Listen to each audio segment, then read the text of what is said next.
I think the thing that excites me most is just how rapidly it's making our lives easier and more productive from a work standpoint.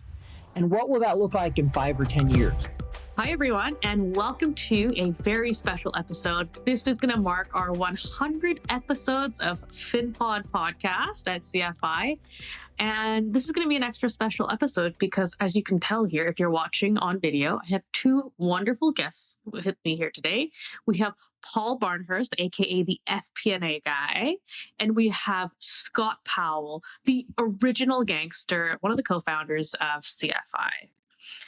And today, we're going to be doing something a little bit different. So mostly on our series, we're always talking about what's new at CFI, and we're learning about careers in finance and doing our most accessible coffee chats. But today, we're going to have a little bit of a turn, and we're going to do something special for, believe it or not, we've had 100 episodes. I can't believe we've done 100. I've not done that's all amazing. 100 episodes. So Anna did a couple of them. Hi, Anna.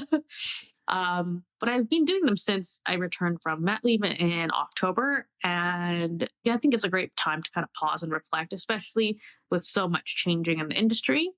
Our main topic that we want to talk about today, which a lot of our audience has been curious about, is just how AI generally is kind of creating the largest shift since the kind of digitalization of the world. So for example, I'm a millennial and I grew up with dial-up internet. And then once the, full speed cable internet came along, life just changed very dramatically. I grew up in a very different way than people, I guess, that were born in the 2000s have. I didn't grow up with computers and tablets until I was much older. And I think AI is the next biggest shift that we have here. And with that said, I can't think of having two more perfect guests because Paul has gone directly from working in FP&A at Amex, American Express, one of my favorite credit card issuers, the best points ever, to going and being like a entrepreneur slash influencer slash podcast host, things that were generally not like a career path, 20 years ago. But now you can refer to me as just a big mouth. That's pretty much what my career is now. And then on the other hand, we have Scott, who has become, honestly, like I would say, I know trailblazer is not like, it's kind of a cheesy word, but really Cheesy. Because you've democratized a huge part of learning about finance. For example, I was in the investment banking analyst training program. I thought it was the most amazing learning experience I've had ever, especially on the professional side, being in person and having these really amazing instructors with 20 plus years of investment banking at top tier banks come in and teach me. But now that has been brought to you, everyone listening, on your screen by people like Scott, who have taken that and digitalized it and made it accessible at a price point that's for everyone and that you can learn at your own pace. So two people that have done or participated in such landscape changing kind of parts of general work. I couldn't think of better people to have on the podcast for this. Now, I'm going to stop talking for a little bit because I'm going to ask, and this is going to be very brief, kind of like an elevator, not pitch, but what you would say in an elevator. If you were to think back very quickly and say in a couple of sentences, what got you into finance and what, for example, inspired you, Paul, to become an entrepreneur and where you are today? And Scott, what got you into finance and what inspired you to create CFI? All right. So I fell in love with my finance class in grad school and decided that's where I wanted to go. I switched from supply chain to finance. And then what got me into my business, entrepreneurship was my undergrad. I did a business management degree with emphasis on entrepreneurship. And I had like 5 opportunities that came together over a month of different things: training, consulting, influencing. I told my wife, I think I can turn this into a business. She looked at me like I was crazy. And then we talked about it for 6 weeks and she's like, yeah, go for it. And so I started my own business. And 3 years later, I haven't gone bankrupt. So I'm still here. I love it. That is such a tight pitch. I love it. You said elevator, so I tried. that was only like 5 floors in the elevator. That was pretty good, Paul. Well, I'm not in New York. Our buildings aren't as tall.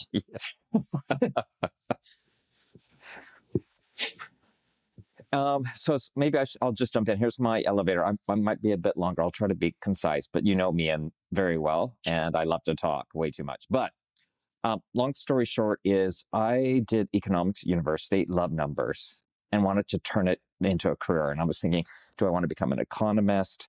But finance just felt more sexy, more interesting. And I happened to be living in England at the time, which is a big financial center. So it was sitting there and I thought, why not? Let's give it a try. And loved it. But one of the things I'll tell you that's really shaped my career is that during my early career in finance, I was asked to teach new analysts financial skills. And I realized that I loved the teaching even more than the role that I was in finance. And so that's from that point on, which was quite early on in my career, maybe 6 years into my career, I tried to segue into teaching finance for a living.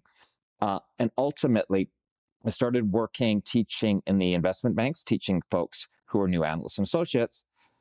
But my dream, because I'm a small town kid from a working class family, was how can I democratize this education so that people like me who don't grow up in New York or in a privileged family can try and access those same jobs and get those same skills. And that's really the foundation of CFI, as you said, democratizing learning. And the careers that you've both had, I would say that it's harder for people to have those careers today, because not to say that it's, for example, Paul has a very successful career in hosting podcasts and being an entrepreneur. It's an extremely competitive space. And as time goes on and as our, not just finance industry, but the way that we work evolves with the aid of AI, those areas just become more and more competitive and increasingly difficult to stand out in. And when it comes to e-learning, 10 years ago, this really didn't exist, but now it's hyper competitive in every facet of education, whether it's learning to go on a website and say, hey, I want to learn the guitar. I want to learn the ukulele. I want to learn the flute. I want to learn the cello. Anything that you want to learn now is also an extremely competitive space to be in. To create another CFI today would be really challenging because CFI is established. We have other competitors out there. So today, if we're looking at how people enter into finance industry today, it's such a different lens that they have to look through than the one that I did and the one that you both did. And so I wanted to talk about today how we think AI is reshaping careers in finance very broadly. And I guess the first question I would love to pose to you both today is just, where do you think we're seeing AI have the biggest impact already?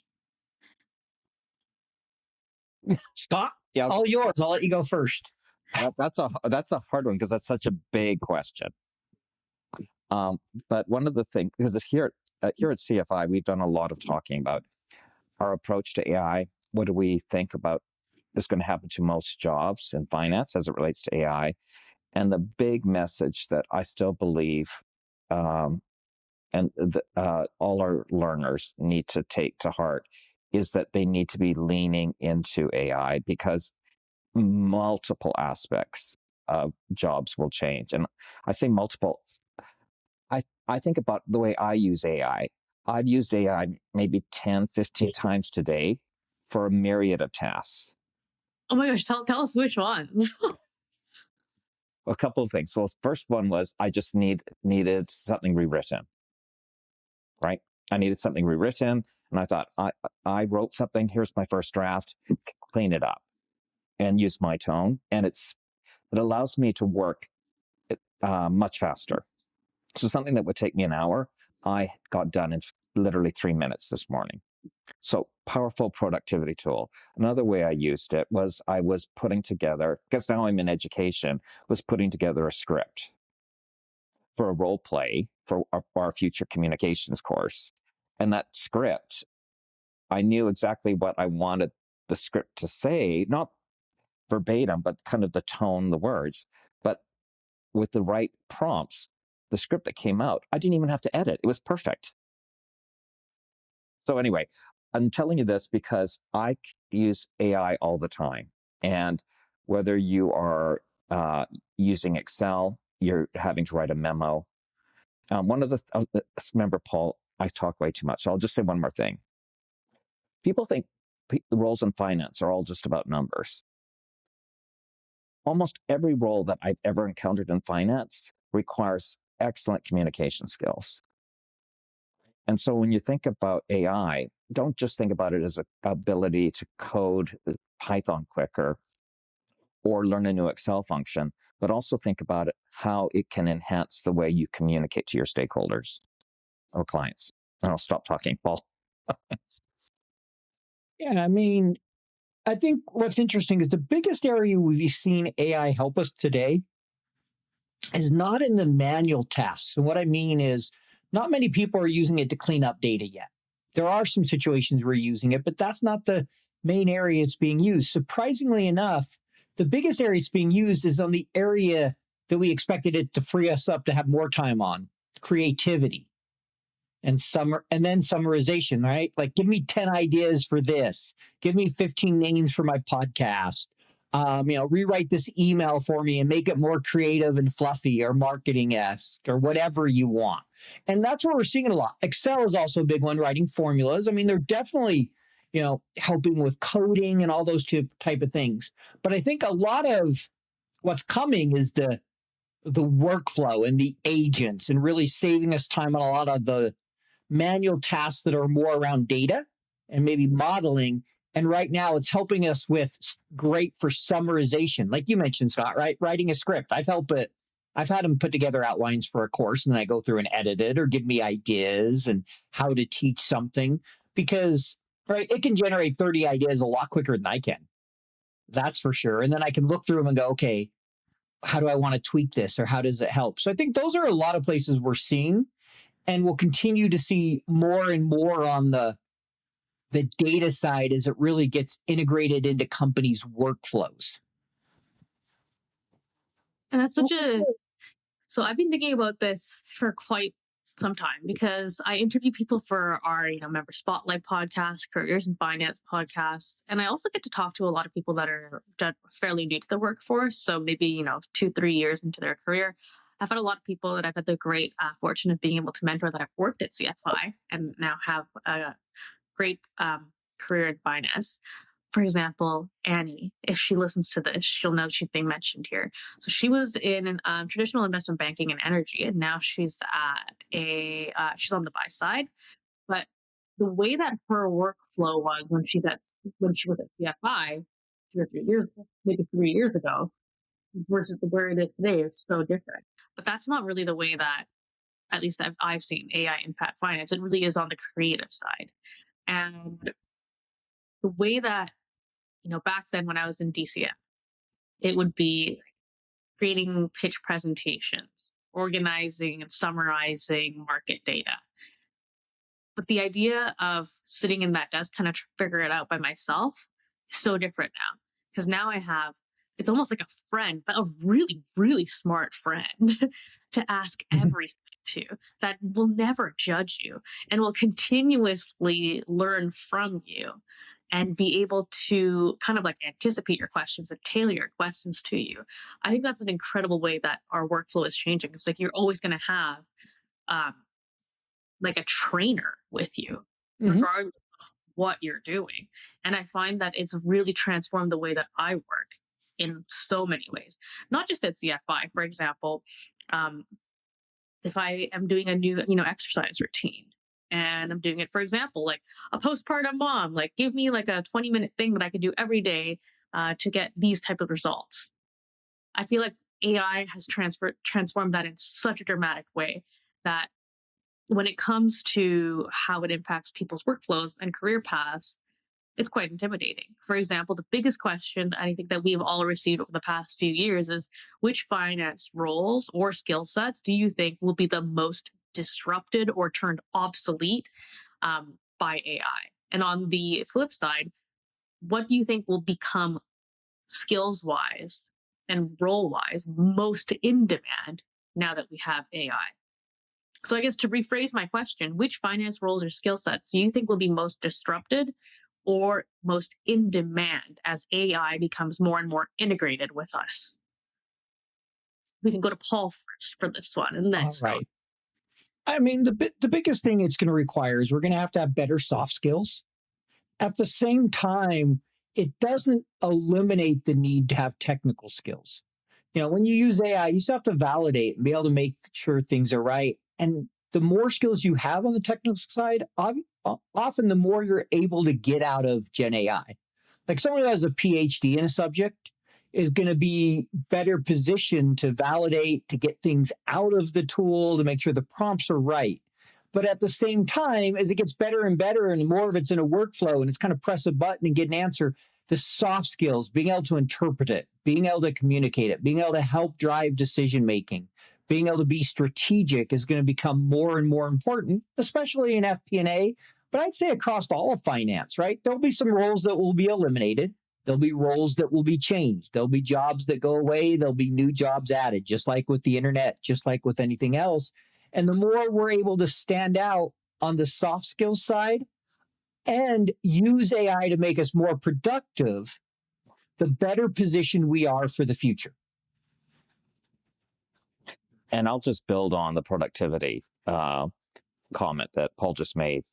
I don't see specific skills disappearing or roles. As Paul's alluded to this. If I'm going to need those technical skills if I need to tell AI what I want technically. But what that AI prompt or AI tool is going to allow me to do is do it much quicker. And there's already an expectation that people are using AI in their workplaces now. And I'd get everyone to reflect on how much more productive are you now than you were a couple of years ago. I'm certainly a lot more productive. And I think that is just going to escalate over time. And so which means that, as Paul alluded to, there will be some job losses, because if I'm 5 times more productive, maybe I don't need that number of people. I'm going to still need someone to do the job, but that person who's doing that job is doing the work that used to take 5 people. So I personally think there's technical and soft skills that together will always be needed. But what you need to be thinking about is using AI now to make yourself the most productive version of yourself. And then taking it a step back, forget about productivity and getting more productive. Let's talk about the people that are looking for their first jobs out of university, whether it's undergraduate or a master's program. This is their first time going into the workforce and they want to work in finance. If you were entering the industry today, what would you focus on learning if you were still, let's say, in like second year university and had the time to basically be in an academic institution and just having the wonderful opportunity to take time to like make your full-time career learning? Scott. Okay, so I'm going to talk about it high level, and then maybe Paul can go into some detail. For me, the key thing is I'm going to tell you a brief story about me. The brief story is this. I started my finance career before the internet. And so that had pros and cons. I couldn't Google what the job entailed, what technical skills I needed. I didn't have all that information at my fingertips. But I also didn't have to compete with thousands of people for that job. The internet has changed everything. And as Paul alluded earlier, we need to think about AI as just like the change that brought forth the internet. And with that change comes opportunities and some downsides. So now, our listeners right now could be applying to numerous jobs. They can get their skills online. But that's made the whole job seeking that job seeking activity more stressful, because now you're competing with lots of different people. The key thing, and this is the message I wanted to get to, was that you need to be thinking about what sets you apart from the massive crowd that all have the same technical skills, all have similar resumes. What is it that you're doing that sets yourself apart? And I could go into strategies for that, but that's probably enough. Yeah. Paul? Yeah, and like one of the things Yeah. I wanted to mention before we get to Paul is that I've heard from recruiters that things, with AI productivity tools, one of the big things for especially new people that are new to their job force is that when she reviews resumes and cover letters, she's like, it's insane because everyone is the same. Everyone is great. Everyone is someone I would interview now. Before, if I had like 100 resumes from certain people and they were all producing their own resume, their own cover letter, had to write every single line in there. She's like, then it was easier for me to kind of decide, like, okay, like this is the first group that I want to interview, and then let's see where things progress from there. So now it's very challenging because I receive, let's say, all 100 people have now had access to a ChatGPT or another type of productivity tool. She's like, they're all great. They all sound like people that I want to sit down with. So with that in mind, Paul, if you were entering the industry today, what skills would you focus on learning? Well, I think there's a couple things. First, I would find ways to put myself out there. So when somebody Googles me or, whatever tool they're using, they see that I've shared content. They've seen that I'm passionate about whatever I'm doing, whether it's putting a project out there, whether it's sharing something on LinkedIn, whether it's, trying to be on a podcast, whatever it might be. I think building a little bit of an online brand presence will help you. If you're not comfortable with that, there's other ways it can be done. But I think that's one thing to stand out. And then as far as skills, it's not so much about skills as it is about kind of trying to focus on skill stacking. What makes you unique to somebody else? Like I have a finance degree and I did maybe a dual degree in data analytics. I had a minor in this. It's trying to find a way that allows you to stand out and make you unique so that when they see it, they're like, oh, wow, this person has this and that. Like being able to train people really well and being really good at finance is a unique combination. Not everybody can do that. Or, being great at storytelling and influencing. So find a way to make yourself stand out beyond the perfect created AI resume. And then the biggest thing is people are looking is don't rely on just applying for jobs. Figure out how to network. Networking is not about asking people for stuff. It's about building genuine relationships. And then with those genuine relationships, you can get advice from people and sometimes talk to them about potential opportunities. And you never know where that's going to lead. But generally, that will lead to better results than sending out your resume to 100 companies and, doing the pray and spray methodology. I've only very recently heard about that terminology, and I thought it was so funny. I've done it. I think we've all done it. Definitely did it coming out of university. One other thing that I think this is the last big broad question I'm going to ask is what excites you most about AI and where it's going to take finance in the next 5 to 10 years? Because I think we get really wrapped up in we come from the fear perspective of it's going to take away our jobs. Like, oh my gosh, my skills are going to become obsolete. If Microsoft Excel is no longer a skill, then where am I going to go? That's all I have. Like we come from this area of fear with AI lately. But I would love to turn that conversation around and hear from you. What excites you about AI and where it's taking finance in the next, 5 or 10 years? Paul? Well, it's a big question. I think the thing that excites me most is just how rapidly it's making our lives easier and more productive from a work standpoint. And what will that look like in 5 or 10 years? Will I be able to ask it all kinds of questions about my data, to update forecasts almost, instantaneously? And so I can really focus on how do I now take that to a deeper level instead of spending 50% of my time cleaning data. How many have ever done that? Ever had those weeks where, the Bloomberg file or whatever it may be, where you're like, are you kidding me? They could spell Delta 20 different ways. I had no idea. And so I think that's the area that has me excited the most is really allowing us to get to a higher level and have a bigger impact with the business, be more commercially strategic driven, whatever it may be, depending on your role. I'm speaking to FP&A, but, in each of our roles, I think that's the thing that has me most excited. And for me, it's something similar. It's about the fact that the productivity that we get from the tools allows us to free up time. Now, that free up time may be to go deeper, as Paul said, but it might be to be thinking more strategic, take on another project. So that ability to free up time creates possibilities, right? Because it gives us time to breathe, even just time to breathe. Certainly, when I started my finance career, I did so much number crunching for hours and hours on end that I felt like I was drowning sometimes. So just that ability to use AI to free up time is what gets me excited, because it's possibilities, and those possibilities are endless, and they're going to be different for different roles and different people. And I feel that same way. I just think that AI has allowed, at least me personally, over the past few months, to scale myself. The pace at which I work and the quality of work I produce, it's allowed me to scale up faster. And I think that's really interesting from a business perspective, because I think that when you're starting a business today, all the research and due diligence that goes into that process and that commitment, I think AI allows people to scale faster.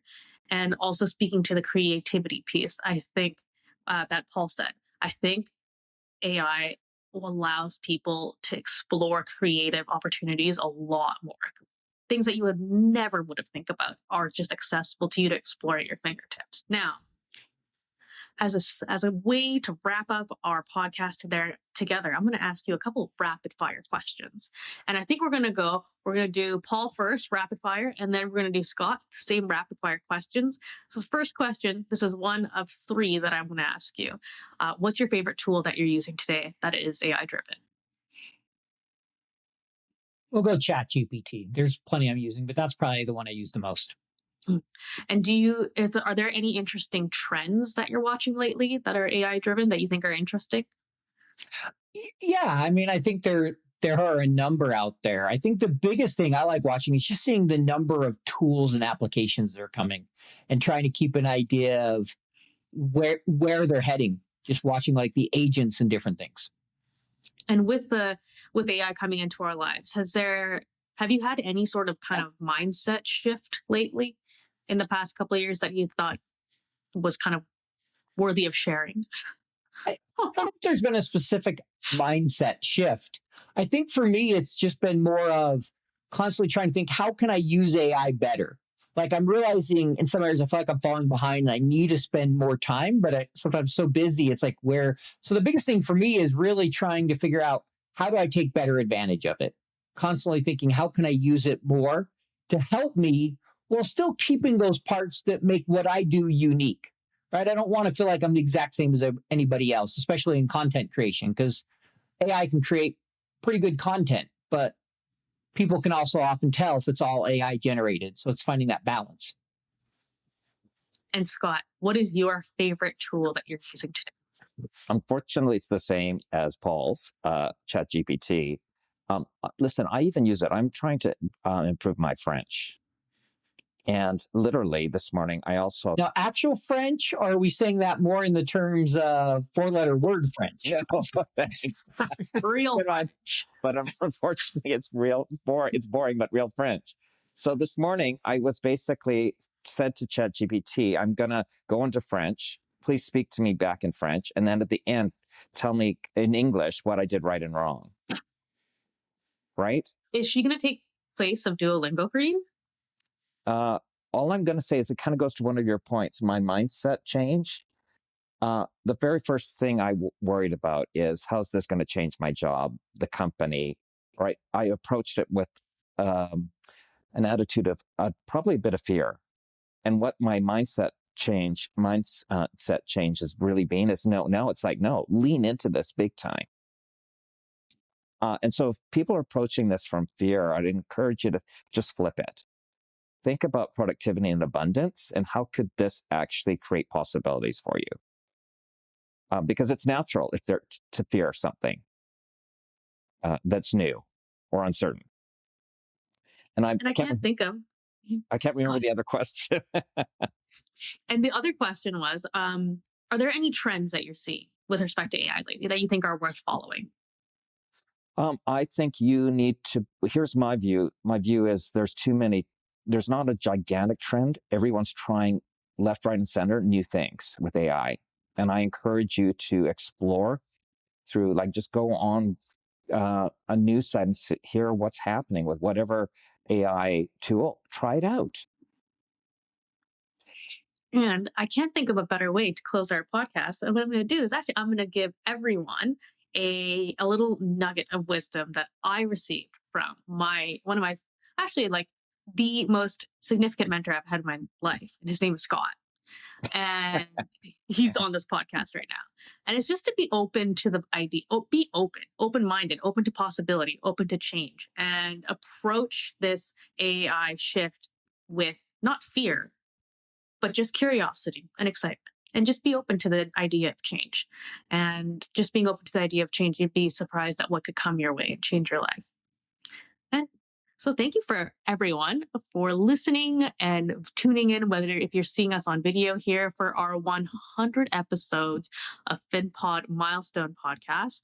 I hope that you've had a fun time listening to us on a topic that is very different from what we normally talk about, but I think is super useful and relevant to what we are all facing today. Till next time, till our 200 episodes, thank you for joining us, and we'll see you in our next episode. Thanks for joining us today. We hope you enjoyed the conversation. FinPod is brought to you by Corporate Finance Institute, the #1 rated online provider of finance and banking training, certifications, and productivity tools.